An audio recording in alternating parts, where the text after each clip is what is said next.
Come on, TV, give me some of that sweet, sweet pep. Yo, you're in for a treat, so hang on to your seat. Get ready for adventure and remarkable feat.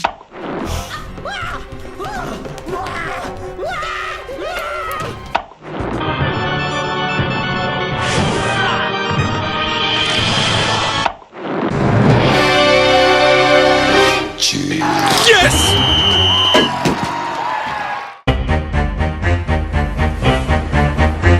Look up there! That's not possible.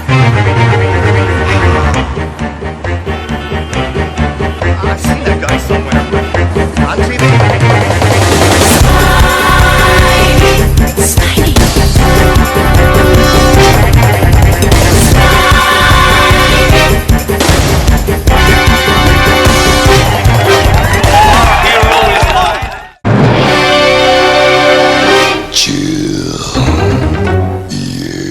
Hello, Marvel Legends. It's time once again for another Legends Legacy review, and I don't know about you, but I'm feeling kind of good today. I've got a fun character who's prompted me to get some bizarre, different, unusual looking figures off the shelf. This is a fun one. Why? Because it's my favorite genre of action figures. It's dumb D-list villains, and one of the dumber looking ones is Whirlwind. Here he is, David Cannon. Nice name from one David to another. This guy is so silly. I dig him. So take a look. Just breathe him in first. Look at what we're dealing with here. Look at the fashion choices that this gentleman has chosen to go with. So, so I hope that this mask of his, serves a practical use for his whirlwinding abilities, because it is quite the fashion statement. It's like a gimp mask, but like a robot sort of robo-gimp. Is what he looks like. So yeah, it's a bold move, but I dig that. And the more impressive thing is that this was not his silliest feature or name. Do you know, hardcore like Marvel Comics fans, do you know who he was before he was Whirlwind? He was the Human Top. Yep. Someone who's like older than me or my age will know a top, like the kid's toy, like the spinny thing. You push the thing down and it does that. He was the Human Top, and even more ridiculous than this. But just going back, he is a mutant. I didn't know until I did my homework, my due diligence, because I'm not going to go out and spin falsehoods. Yeah, right. But I did actually try to educate myself a little bit more, because I only knew him like on a cursory sort of level from the Iron Man cartoons and occasionally popping up in the comics. But yeah, he is a mutant, and that's where he gets his sort of... It says in Wikipedia that he's just like fast, but I guess so is he like fast like Quicksilver, and he just chooses to spin around in a circle and make this whirlwind thing? But either way, instantly he decided right, it's a life of crime for me. That's the direction we're going to go. Let's do it. And he got the whirlwind kind of gimmick. And ever since then, he's always been an also-ran. He's always been a B, C, D-list player. I'm sure that there have been like some phenomenal, all-time great iconic whirlwind stories, but I ain't come across them, okay? So this guy here, he's definitely good enough to warrant a release of his own, because he's been around for a long ass time. He's battled the Avengers for God knows how many times, and I think he might have been, he was definitely a part of the Masters of Evil, like various iterations. And he's also like Blizzard here, like Grey Gargoyle, he's a team player. He's not going to lead, the revolution, but he's going to be a solid member of it. There's actually a really interesting sort of history he has with Janet Van Dyne, the Wasp, which is why I got the Wasp up on the ludicrously expensive Spinatron 5000, because he originally infiltrated the Avengers as her chauffeur, and this is kind of an interesting running theme. So he has a nom de plume, if you will, a fake name, and he infiltrates the Avengers as her chauffeur, but eventually is found out and whatnot. But he starts to develop this weird kind of psychosexual obsession with the Wasp, and when comics kind of get a little more adult and more grim and gritty in the more recent years, he would actually employ prostitutes to dress dress up as the Wasp for him, and it's like, ooh, you're a bit of a weird one, ain't you?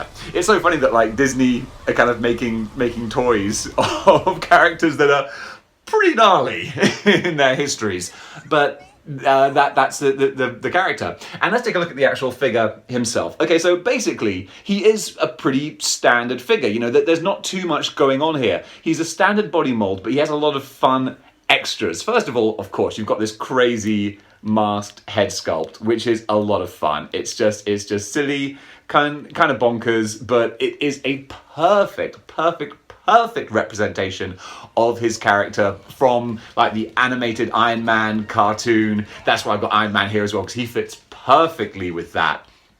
Plus, of course, he just, you know, this is his classic 90s kind of look. He's been upgraded and changed and gone back and forth, but this is the main staple look that he'll always go back to. So, also on the figure, he's got his Whirlwind blades on the forearms there as well. And these are nice little extras. Again, perfectly represented from the comics. And what I like is that these actually spin as well. You know, it doesn't really serve a practical purpose, but it's just nice that these things actually spin and rotate, and you can pull them off as well. So, you know, if you're ever buying this figure secondhand, make sure that he does have both of his blades on him. And also, I'm not sure if I mentioned, but the fact that, you know, this headpiece does actually twist as well. You know, I don't really do articulation in my videos because who cares? It's just, again, me just speaking for everyone. I don't care, so you don't either, all right? But yeah, just the fact that it does is nice, because they could have cheaped out with that, because this could have been difficult to sculpt. But they were like, no, we're actually going to have some neck articulation, which is great. So that with the blades as well makes it kind of fun. And of course, like I was saying, he's got the extra armor on here as well, which again just looks kind of like a chest harness. I swear someone just looked at like a gimp suit, or, you know, some fetish gear, and was like, what if we made armor out of that? Yeah, Robo-Gimp. So he's a fun, silly looking character. And yeah, he's iconic in the comics enough to definitely warrant, like, you know, a good figure representation. Like, because he's always around, which is why I like Whirlwind. There was a really great story beat during like the Dark Reign Marvel period, where Norman Osborn was in charge of the Thunderbolts. And going back to his roots, when he infiltrated the Avengers posing as a chauffeur, he did the same thing. He tried to like get one over on Norman Osborn, and he went undercover, was his chauffeur, and eventually tried to extort Norman Osborn. And it was great, because basically he tried to step up to Osborn, tried to blackmail him, and Osborn beat the piss out of him.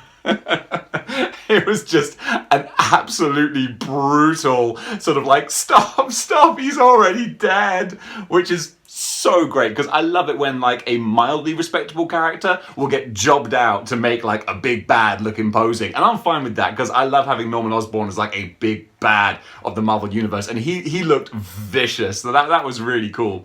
Also, like, speaking of Whirlwind, you know, having a hard time of things, there was a fight he had with the Trapster where Whirlwind was just about to start his spin. Well, look, you can do that. That's kind of fun. If this was a toy from like the 80s, it'd be like a wind-up thing and you could set him off. Anyway, Trapster glued his feet to the floor right as he was about to start spinning, and as you can imagine, he just like broke every bone in his body, and it was like, that's nasty. So that's kind of cool. But eventually, like, you know, all supervillains do, he got better, and now he just you know, plagues every occasional superhero every now and then. Currently, he's in Ravencroft and completely reformed. If you've read the Sin Eater, the recent Sins Rising storyline in Spider-Man, he got shot by the Sin Eater, and what happens is when the Sin Eater does that, he takes the person's powers and also like cleanses them of all their sin and wrongdoing. So he's like a model patient now. I'm sure it'll be only a matter of time before that goes back to the status quo. Anyway, long story short on this figure, I like him. Not a lot. He's not like an amazing figure, but he's pretty cool. So let's take a look at where he ranks on the Legends Legacy ranking. Now, this may be kind of surprising at how high we go with Whirlwind, because he is a fairly basic figure, and also, unlike me, with my normal preference for brightly coloured characters, he's quite dull in the colour scheme, but he's a D-list, silly, goofy-looking villain, so that's going to put him up quite high, but also, he is a perfect representation of how he looks in the comics, which goes a long way for him. So we're going to go high, high, high, high. In fact, we are going to go above Superior Venom, but not above Chameleon. So we're going to put Whirlwind in number 13 on the Legends Legacy ranking. So yeah, I think that's actually a very respectable place there. You see, he doesn't go crazy high because like he's fun, but there's no extra, no accessories. I would love a changeable helmet, so you can take the helmet off and have the head underneath. I assume, no, you're not taking that off. There's nothing under there. So an unmasked head would be a lot of fun, or ideally, what would have been great would be like an actual whirlwind effect. That would be awesome, but we're not getting that, so I can't put him too high because there's not much else, there's not much added value, but what we do have is a lot of fun. So really that only leaves me to ask one question.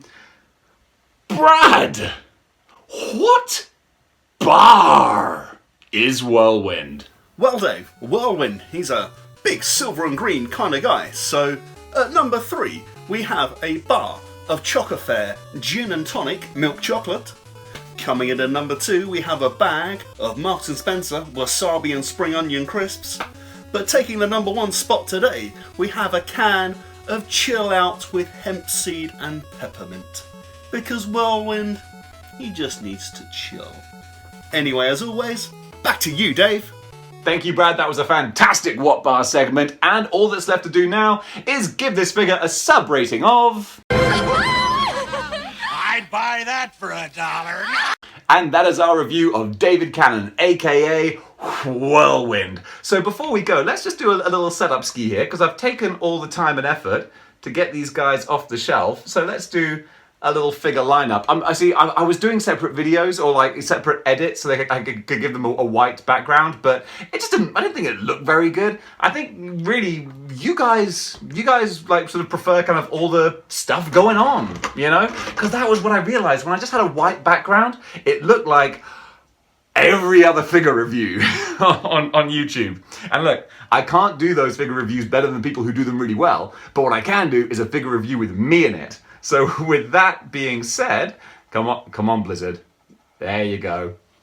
There's my figure review. Ta-da! And the thumbnail. That's what you're going to be greeted with. Folks, thank you so much for joining me for this little Whirlwind retrospective and review. If you like what you've seen here and you want to see more, join the 6-1-Click by clicking the like, share, and subscribe buttons. I kind of garbled that there, but you knew what I was talking about. And more importantly, before I go, as I always do, I've been searching Instagram high and low, up and down for the absolute best of the best. Not just of, comic book articulated artwork and photography, but also of just, hand-drawn artwork, of cosplay, of model creation, just all sorts of cool, awesome, badass stuff that is a part of this wonderful community that we're all parts of. So folks, enjoy the Data Blast, and until next time, keep displaying model behavior.